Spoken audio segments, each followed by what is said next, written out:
오늘 이 시간 우리가 읽은 이 본문의 말씀을 통하여 의인의 간구는 역사하는 힘이 큼이니라는 제목으로 하나님의 말씀을 전하도록 하겠습니다. 어제 6.3 대통령 선거가 있었습니다. 그 결과에 대해서 방금 전에 기도한 내용처럼 어떤 이들은 자신들의 기대에 응답인 것처럼 여기는 이들도 있고 또 어떤 이들은 그와는 반대되는 마음을 가지는 이들도 있을 것입니다. 하지만 중요한 것은 우리는 믿는 자들이기에 그리스도인 되었기에 그 안에서 회개할 일들은 회개하고 또 하나님 앞에 기도할 일들은 기도하며 나아가매 하나님께서 기뻐하시는 공의의 나라 대한민국이 될 수 있기를 위해서 하나 되는 것이 마땅하다라는 마음입니다. 그러므로 6.3 대선을 통해서 우리가 무엇인가를 잃었다 또한 무엇인가를 얻었다 우리는 살아가는 삶 가운데 늘 얻는 것과 잃는 것이 함께하는 존재입니다. 그러므로 우리는 동일하게 또한 그러한 일들을 요번에 경험했기에 마땅히 우리가 할 일은 오직 하나, 하나님만을 바라보고 나아가는 것밖에는 없습니다. 그러한 교회, 하나님의 기대와 하나님의 기쁨이 되는 교회, 예수 함께 교회가 되길 수 있기를 주님의 이름으로 축원합니다.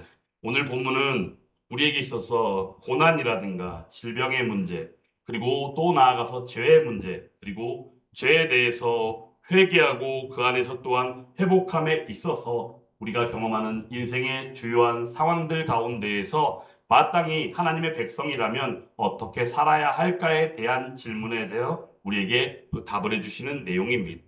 우리가 사는 시대는 고난이 일상이 되어버렸다고 말해도 과언이 아닐 것입니다. 그러므로 살아가는 삶 가운데 어떤 이들을 봐도 웃음 짓는 그 미소의 얼굴을 보기도 쉽지 않은 시대가 되어버렸습니다. 그 안에서 우리들은 여러 가지 일들을 경험하지요. 어떤 이들은 생각지 않은 사고를 당해서 심지어는 목숨을 잃는 이들도 있고, 저는 근데 그러한 일들마다 생각할 때 어느 누구라도 그런 일들을 당하고 싶어요라고 말하는 사람은 없다는 것입니다. 생각지 않게 원하지 않는데도 불구하고 그러한 일들을 당하고 힘든 모습으로 나아가게 되더라라는 사실입니다. 그러므로 우리들은 이러한 속에서 기도하지 않으면 안 된다는 사실입니다. 우리는 얼마나 기도를 합니까? 아니 어쩌면 기도 대신에 어떤 한숨을 쉰다거나 아니면 그 외의 방법을 택하지는 않습니까? 우리는 이 시간 야고보가 오늘 말씀을 통하여 전하는 이 권면하는 메시지를 통하여 우리의 신앙생활이 또한 다시 한번 회복되어지고 바뀌어지고 변화되어지는 그러한 삶을 경험할 수 있기를 간절히 원하는 마음이 있습니다. 오늘 말씀 가운데 첫 시작 부분에 보면 이런 말씀이 있습니다. 너희 중에 고난 당하는 자가 있느냐라고 말합니다. 이 질문에 대해서 아니요라고 말할 수 있는 사람은 있을까요? 아마도 없을 것이다 라는 거예요. 왜냐하면 고난을 당하는 일은 어찌 보면 사람이 살아가는 삶 가운데 어느 누구에게든지 해당하는 일이기 때문입니다.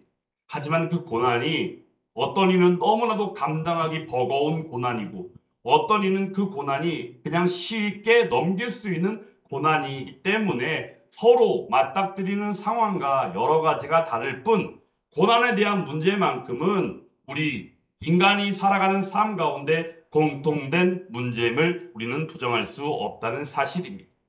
그러므로 고난 당하는 자에게 야고보 사도는 권면합니다. 어떻게 하라? 그는 기도할 것이요 라고 말한다는 사실입니다.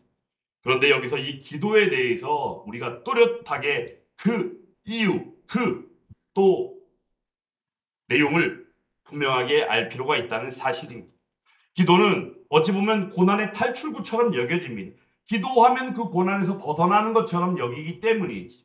그런데 중요한 것은 기도를 하는 사람들의 입장에서 볼 때 그 고난에서 벗어날 수 있습니다라는 마음을 갖는 것은 어찌 보면 우리의 믿음의 고백이며 또한 하나님의 말씀에 따르는 순종함으로 나타나는 바 하나님의 말씀이 이루어지는 일이다라는 사실입니다. 그런데 중요한 것은 그 고난을 통하여 우리는 하나님의 살아계심과 하나님이 우리와 함께 하심을 느끼게 되어지는 믿음의 실천으로서의 바로 기도의 모습을 우리는 기억해야 한다는 사실입니다. 그러므로 지난주 수요예배 시간에도 기도의 능력과 하나님의 응답이라는 제목으로 말씀을 전한 바도 있듯이 우리는 기도에 대해서 믿음으로 나아가 분명히 기도하되 그 기도가 단순히 어떤 상황으로부터의 탈출구라는 생각보다는 온전히 하나님 우리와 함께 하시는구나, 하나님을 통하여 우리가 살아갈 수밖에 없구나를 느끼는 바로 믿음의 실천임을 우리는 기억해야 한다는 사실입니다. 오늘 그러므로 오늘 말씀 가운데서도 13절 말씀에서 무엇이라 말씀합니까? 고난당하는 자에게는 분명히 기도하라라고 말씀하고, 즐거워하는 자가 있다면 그는 찬송하라라고 말하고 있습니다. 여기서 우리가 중요하게 볼 부분이 있다면 바로 이 13절의 말씀에서 딱 떠올릴 수 있는 내용은 오직 한 가지입니다. 바로 무엇일까요? 하나님이 우리와 함께 계신다는 사실입니다. 하나님이 우리와 함께 계시기 때문에 이 말씀의 권면이 가능한 것입니다. 시편 34편 18절 말씀에서는 그러므로 이렇게 말씀합니다. 여호와는 마음이 상한 자를 가까이 하시고 충심으로 통회하는 자를 구원하시는도다 라고 말씀합니다. 오늘 말씀 속에서 고난을 당했을 때 그 고난에 대해서 참으라고 얘기하나요? 보통 우리는 고난을 떠올리면 인내에 대해서 생각하지 않을 수 없습니다. 야고보서의 말씀 가운데 핵심어가 되는 내용도 인내가 되기도 합니다. 그런데 중요한 것은 오늘 본문 말씀을 통해서는 고난당하는 자를 향하여 인내하고 참으라라고 말하는 것이 아니라 기도하라라고 말씀하고 있다는 사실입니다. 기도는 그러므로 하나님의 얼굴을 구하는 것이며, 하나님이 우리와 함께 하심을 믿으며 나아갈 때 하나님께서 우리에게 하나님 나와 함께 하심을 우리에게 경험하게 하시는 시간이 바로 기도의 시간이더라라는 사실입니다. 한 농부가 가뭄이 왔는데 매일 땅에다가 물 한 그릇을 올려놓고 주님 이 그릇에 이슬이라도 담아주시면 좋겠습니다 라고 기도했다고 합니다. 근데 결국 비는 왔어요? 안 왔다는 거예요. 그런데 중요한 것은 바로 무엇일까요? 그 기도가 온 마을 사람들에게 하나님을 향한 신뢰요 믿음으로 나아가게 했다라는 이야기가 있습니다. 이처럼 이 기도에 대해서 기도하는 사람들은 그 결과, 그 응답을 기대하기 마련이지만 충분히 우리가 그 안에서 느끼는 바는 그러한 일들을 기대하는 것이 당연한 일일 수 있겠지만, 기도는 무엇입니까? 결과를 뛰어넘는 하나님을 영화롭게 하며 하나님을 친히 만나게 되어지는 은혜의 역사의 현장이 바로 기도하는 시간이다라는 사실입니다. 그러므로 오늘 이 시간 이 기도에 대해서 말씀하는 내용은 어찌 보면 그리스도인이기 때문에 마땅하다, 당연하다라고 여길 수 있겠지만, 우리가 그 기도에 대한 성격과 기도에 대해 올바로 이해하지 못했다면 이 시간 이 말씀을 통하여 우리는 온전히 하나님 기뻐하시는 그 삶으로 나아가기에 충분한 은혜의 시간일 수 있다는 사실입니다. 오늘 14절 말씀에서는 이 기도가 어떤 식으로 또한 전개되어지는지를 말씀하고 있는데, 14절 말씀 같이 한번 읽어보겠습니다. 너희 중에 병든 자가 있느냐? 그는 교회의 장로들을 청할 것이요 그들은 주의 이름으로 기름을 바르며 그를 위하여 기도할지니라. 아멘. 여기서 병든 자를 언급하면서 뭐라 그럽니까? 교회의 장로들을 청하라고 얘기합니다. 그리고 나왔을 때 주의 이름으로 기름을 바르며 그를 위해 기도할 것이라고 말합니다. 이 내용이 즉슨의 핵심은 바로 무엇이냐면 바로 서로 함께하는 기도를 통하여 하나님께서 은혜를 베풀어 주신다는 것입니다. 그러므로 이 본문의 말씀 속에서 우리가 생각해 볼 수 있는 내용은 바로 뭐냐? 기도는 무엇이다? 함께하는 이들이 함께 치유되어질 수 있는 은혜의 통로의 역할을 하게 된다는 사실입니다. 그러므로 함께 기도할 때 그들의 영혼이 하나님께로 나아가며, 함께 기도할 때 그들의 삶이 온전히 하나님 앞으로 또한 나아가며, 혹여라도 병든 자가 있었을 때 함께하는 기도를 통하여 하나님께서 그 기도에 응답하시며 그들의 삶이 동일함으로 하나님의 은혜를 누리게 된다라는 사실입니다. 오늘 이 내용 속에서 우리는 교회가 가지는 하나의 사명이고 또한 교회가 마땅히 나아갈 방향성을 알게 됩니다. 바로 그것은 무엇일까요? 회복이라는 사실입니다. 그리고 서로 함께 돌보며 주의 사랑으로 하나 되는 것을 말한다라는 것입니다. 개혁주의 교회는 공예배, 그리고 장로, 더 나아가 성도의 교제와 함께하는 기도, 이 모든 것들을 통해서 믿음의 사람들이 함께 하나님 앞에 모여 예배하는 것을 바로 개혁주의에서는 예배라고 지칭하고 있습니다. 그리고 그 예배를 통하여 하나님께서 베푸시는 은혜의 수단, 은혜의 통로 가운데 함께 동참하게 된다라고 말씀하고 있습니다. 이러한 사실을 통하여 볼 때 병든 자의 몸, 육체 가운데 찾아온 그 병이 고쳐지는 능력의 역사, 이것만 생각하는 것이 아니라 기도를 통하여 육체는 물론이거니와 영혼도 일으켜지고 회복되어지는 역사를 보게 된다라는 사실입니다. 그러므로 우리들은 기도를 통해 온전히 전인격적인 존재로서 하나님의 베푸시는 전인격적인 그 풍성함의 은혜를 누리게 되는 줄 믿습니다. 그리고 더 나아가 16절 말씀을 통하여 우리에게 말씀해 주시는 내용이 있는데 16절 말씀, 오늘 말씀의 제목이기도 한데 같이 또 한번 읽어보겠습니다. 그러므로 너희 죄를 서로 고백하며 병이 낫기를 위하여 서로 기도하라. 의인의 간구는 역사하는 힘이 큼이니라. 아멘. 여기서 우리는 예수 믿는 사람이라면 기도 없이는 회복을 기대할 수 없음을 우리는 기억해야 합니다. 기도한다는 것은 바로 무엇입니까? 믿음의 고백이라는 것입니다. 신앙의 고백이라는 것입니다. 그러므로 하나님 앞에서 온전히 정결함으로 정직함으로 나아가는 시간이라는 사실입니다. 그리고는 그 가운데 우리가 가지고 있는 일상에 담고 있던 죄와 하나님이 기뻐하시지 않았던 그러한 행하였던 일들을 온전히 하나님 앞에 고백하는 시간이라는 사실입니다. 그렇게 했을 때 교회 안에서 거룩함으로 나아가며 실질적인 회복의 그 순간들을 맞이하게 된다라는 사실입니다. 요한일서 1장 9절에서는 그러므로 이렇게 말씀합니다. 만일 우리가 우리 죄를 자백하면 그는 미쁘시고 의로우사 우리 죄를 사하시며 모든 불의에서 우리를 깨끗하게 하실 것이요 라고 말씀합니다. 이처럼 우리가 바라볼 때 내용의 즉수는 회개하는 자를 멸하지 아니하시고 용서하심으로 품으시는 우리의 하나님. 어떻게? 하나님 앞에 기도함으로 말입니다. 그러므로 그 기도를 통하여 우리는 온전히 모든 것들을 내어 맡기고 내어 고백함을 통하여 하나님과 함께하는 순간을 맞이하게 됨을 우리는 기억해야 한다는 것입니다. 실제 기도는 우리가 바라볼 때 마가복음 9장에서도 귀신 들린 아이를 놓고 예수님께서 기도해 주신 것을 우리는 보게 되지 않습니까? 예수님이 말씀하십니다. 말 못하게 하고 듣지 못하게 하는 귀신아 그 아이에게서 떠나가라. 그리고 다시는 들어오지 말라라고 말씀하십니다. 그때 그 아이가 죽은 것처럼 누워버리죠. 사람들이 뭐라 그럽니까? 이 아이가 죽었구나라고 말합니다. 하지만 예수님께서 손을 내미사 일으키시니 일어서 나아감을 우리는 보게 되었다는 사실입니다. 이처럼 우리는 기도의 능력이 얼마나 위대한지를 기억해야 합니다. 그러므로 믿는 자에게는 능치 못함이 없게 하는 그 기도. 그런데 이 귀신 들린 아이를 고쳐주신 예수님께서 그 아이를 일으키시고 하신 말씀이 바로 무엇입니까?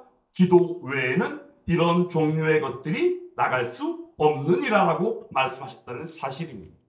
현재 이 시대 가운데서도 어찌 보면 병원에 가서 진단을 받고 제 아무리 많은 돈을 주고 검사를 해도 고쳐지지 않는 통증이나 힘든 상황들을 이기지 못하는 사람들을 좀 보게 됩니다. 그때 우리들은 무엇이라 말합니까? 그냥 흔히 어떤 이들은 하는 말이 귀신 들린 것처럼 말하는 이들도 있는데 중요한 것은 무엇이냐? 귀신이 들렸냐 안 들렸냐 이런 문제가 아니라 우리가 병원을 찾을 때도 마찬가지로 의술을 의존하는 것도 어찌 보면 인간이 만든 모든 제도와 우리가 누리는 모든 것들이 하나님의 권위와 하나님께서 베푸신 그 은혜 안에서 이루어지는 일들이기 때문에 마땅히 그러한 것들을 활용하는 것은 당연한 일일 수 있다는 사실입니다. 그럼에도 불구하고 모든 것들의 중심은 오직 하나님 앞에 아래는 기도여야 한다는 사실입니다. 그러므로 병원에 갈 때도 또한 병원에서 지어준 약을 먹을 때조차도 하나님 앞에 기도하는 습관을 갖는 것은 당연한 일이다라는 사실입니다. 이러한 사실 가운데에서 나아갈 때에 하나님께서는 온전히 하나님께서 이루시는 그 일들을 교회 가운데 그대로 응답하시고 능력으로 보여주신다는 사실입니다. 우리는 오늘 이 말씀을 통하여 서로를 위하여 기도해야 합니다. 이것이 바로 무엇이냐? 바로 교회는 하나라는 사실 가운데 교회는 거룩하다라는 그 본질 가운데에서 함께 나아가는 바 교회의 마땅한 나아갈 삶의 방향이다라는 사실입니다.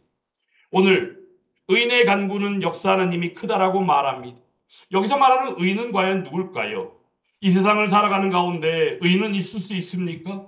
바로 우리는 예수 그리스도의 피로 말미암아 의인의 신분으로 변화되어진 것을 우리는 분명히 알고 믿으며 나아갑니다.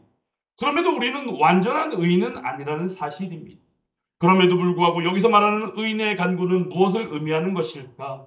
교회 가운데 믿음으로 함께 예배하며 함께 예수 그리스도의 이름으로 기도하는 가운데, 그런데 중요한 것은 여기서 말하는 이 의인의 간구의 핵심은 바로 무엇이냐? 거짓말하지 아니하고 자기의 정욕을 구하지 아니하며 의심하지 아니하며 전적으로 하나님만을 의지하고 하나님 앞에 정결함으로 나아가는 가운데 올리는 기도가 바로 의인의 간구라는 사실입니다. 그러므로 그 의인의 간구는 역사하는 힘이 들 수밖에 없습니다. 왜냐하면 하나님이 함께 하시기 때문입니다. 그리고 하나님이 그 기도를 들으시기 때문입니다. 그리고 그 기도를 들으시사 하나님의 뜻 가운데 응답하여 주시기 때문이다라는 사실입니다. 그러므로 그 의인의 간구가 바로 이 시간 함께하는 저와 여러분들의 삶 가운데 그리스도인 되었기에 하나님 앞에 신앙생활 가운데 한 모습으로서 보이는 바 그 기도의 모습이 될 수 있기를 주님의 이름으로 축원합니다. 오늘 17절 말씀에는 그런 가운데 엘리야의 기도에 대해서 언급하고 있는 것을 보게 됩니다. 엘리야는 누구죠? 엘리야는 북이스라엘을 향하여 하나님의 말씀을 전했던 선지자가 아닙니까? 우리 말씀 가운데는 우리와 성정이 같은 사람이다. 내용은 바로 뭐냐면요, 엘리야도 우리랑 똑같은 사람이라는 거예요. 그런데 엘리야의 기도를 하나님께서 어떻게 하셨어요? 들어주셨다는 사실입니다. 기도를 분명하게 들어주시고 그 응답을 받았던 엘리야. 근데 이러한 것들을 이야기할 때 사람들은 혹 이런 생각을 하게 되잖아요. 능력받았구나. 뭔가 대단한 게 있구나. 근데 대단한 게 있는 거 하나도 없다는 거예요. 오직 믿음밖에 없습니다. 오직 하나님 앞에 구하는 것밖에 없습니다. 바로 이것이 중요하다는 사실입니다. 엘리야가 비가 오지 않기를 기도했을 때 3년 6개월이라는 시간 동안에 비가 내리지 않았습니다. 그때 우리가 올해 들어서 말씀을 들은 적이 있잖아요. 그죠? 요단 동쪽 그리 시냇가에 가서 머물면서 거기 있는 시냇물을 마시고 또한 그 가운데 까마귀가 날라들어주는 먹이를 먹으면서 거기서 생명을 유지하였던 엘리야가 아닙니까? 근데 이 내용이 바로 무엇이냐면 바로 열왕기상 17장 바로 16장을 통하여 보여진 바 아합이 북이스라엘의 왕이 되고 난 이후에 시돈 사람의 왕인 엣발이라는 왕의 딸인 이세벨과 결혼을 하고 나서 바로 그들이 섬겼던 우상인 바로 바알신을 데려다가 바알신을 숭배하고 하나님 앞에 엄청난 악행을 저지른 바 바로 엘리야가 기도하였더니 나의 말이 없이는 이 땅에 비가 내리지 아니하리라 말씀했다는 사실입니다. 바로 하나님 앞에 그렇게 기도했다는 것입니다. 저들의 범죄를 그대로 내버려 두지 마옵소서. 그들의 범죄가 얼마나 큰지를 그들이 깨닫게 하옵소서. 그런 가운데 하나님 앞에 기도하였더니 하나님께서 그 땅 가운데 비를 내려주시지 않았다는 사실입니다. 3년 6개월 긴 시간 동안 비가 내리지 않습니다. 그런데 엘리야가 아합 왕에게 청하여서 누구를 데려옵니까? 바알 선지자 450명, 아세라 선지자 400명, 전체 850명이라는 우상 숭배하는 자들을 데려다가 온갖 쇼를 하고 온갖 소동을 벌여도 어떠해요? 절대 어떠한 변화도 일어나지 않죠. 그때 엘리야는 어떻게 했더니 기도하였더니 비가 다시 내리더라. 할렐루야. 바로 지금 그 얘기를 하고 있는 겁니다. 그러므로 비가 내리지 않았던 그곳에 비가 내리기 시작하며 하늘이 비를 주고 그 가운데 땅이 열매를 맺게 되어지는 하나님께서 이 땅 가운데 베푸신 모든 은혜의 그 충만함이 다시금 회복되어졌음을 보게 되었다라는 사실입니다. 거기는 어떤 방법이에요? 거기에는 그 수단이 뭐였어요? 오직 한 가지밖에 없다는 거예요. 하나님의 뜻을 믿고 간절히 순복함으로 나아가는 기도밖에 없었다는 사실입니다. 종교개혁자 마틴 루터는 기도에 대해서 이렇게 말했습니다. 기도는 하나님의 일을 행하시는 도구이며 인간이 하나님과 함께하는 신비한 수단이다라고 말했습니다. 엘리야의 기도는 정말로 어찌 보면 신비한 일이죠. 엄청난 능력이었죠. 하지만 그 기도의 능력이 바로 무엇입니까? 하나님께서 우리에게 베푸신 은혜의 역사였다는 사실입니다. 그러므로 우리들은 온전히 기억하며 나아가야 합니다. 요한일서 5장 14절에서는 그러므로 이렇게 말씀합니다. 무엇이든지 우리가 그의 뜻대로 구하면 들으심이라. 아멘. 그 기도는 바로 뭐예요? 하나님의 뜻을 구하는 게 기도라는 겁니다. 내 뜻을 관철시키는 것이 아니라 하나님 앞에 우리가 아뢰는 것일 뿐 하나님의 뜻을 구하는 것이 기도다라는 사실입니다. 그러므로 기도는 하나님의 주권을 신뢰하는 신앙의 고백이고 믿음의 고백입니다. 하나님을 어떻게 움직여 보려는 수단이 아니라는 겁니다. 하나님의 뜻 안에 우리가 온전히 그냥 복종시키는 거룩한 시간이 바로 기도의 시간이라는 사실입니다. 우리는 하나님 앞에 기도할 때 그러므로 순전함으로 항복해야 됩니다. 나를 내려놓고 하나님 아니시면 안 됩니다. 하나님이 하시지 않으면 할 수 없습니다라고 항복하며 나아가야 한다는 사실입니다. 그러므로 기도는 하나님의 뜻이 하늘에서와 같이 땅에서도 이루어지게 하는 통로라는 것을 우리는 기억해야 합니다. 그 기도는 어떤 기도입니까? 바로 나를 살리고 성도를 살리고 교회를 살리고 교회를 온전히 세워가는 통로라는 사실입니다. 요한복음 14장 13절에서는 이렇게 말씀하고 있습니다. 너희가 내 이름으로 무엇을 구하든지 내가 행하리니 이는 아버지로 하여금 아들로 말미암아 영광을 받으시게 하려 함이라 라고 말씀합니다. 그러므로 기도를 통하여 어떻게 합니까? 아버지의 영광 가운데 있게 된다는 사실입니다. 이 사실을 기억할 때 우리는 어떻게 살아가야 합니까?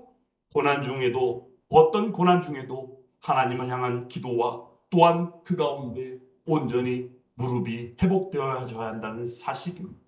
예전에는 우리가 기도할 때 항상 무릎 꿇고 기도했잖아요. 그렇죠? 제가 옛날에 섬겼던 교회는 주일학교 아이들조차도 예배를 드리는데 바닥에 앉혀놓고 무릎 꿇게 하고 예배를 드리는 습관을 보았어요.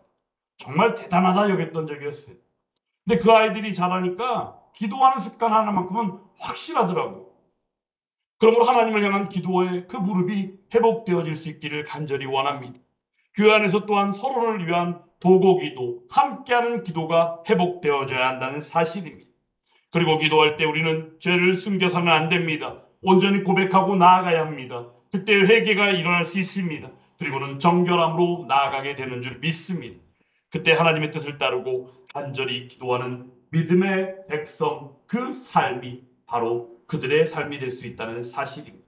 사랑하는 여러분, 이 시간 이 말씀을 통하여 주시는 것처럼 의인의 간구는 역사하는 힘이 큽니다. 하지만 하나님께서 우리에게 말씀해 주시는 것은 기도를 통하여 온전히 하나님 앞에 아뢰며 고백하며 돌이키기를 원하시는 줄 압니다. 그러므로 그때 이러한 기도 생활의 회복을 통하여 하나님께서 이끄시는 바 하나님의 그 기도의 응답이요 그 엄청난 능력의 역사를 경험하게 되어질 줄 믿습니다. 그러한 은혜가 저와 여러분들 가운데 함께하며 남은 한 주간 또한 이 땅 대한민국을 위하여 열심으로 기도하며 하나 되는 저와 여러분들이 다 될 수 있기를 주님의 이름으로 축원합니다.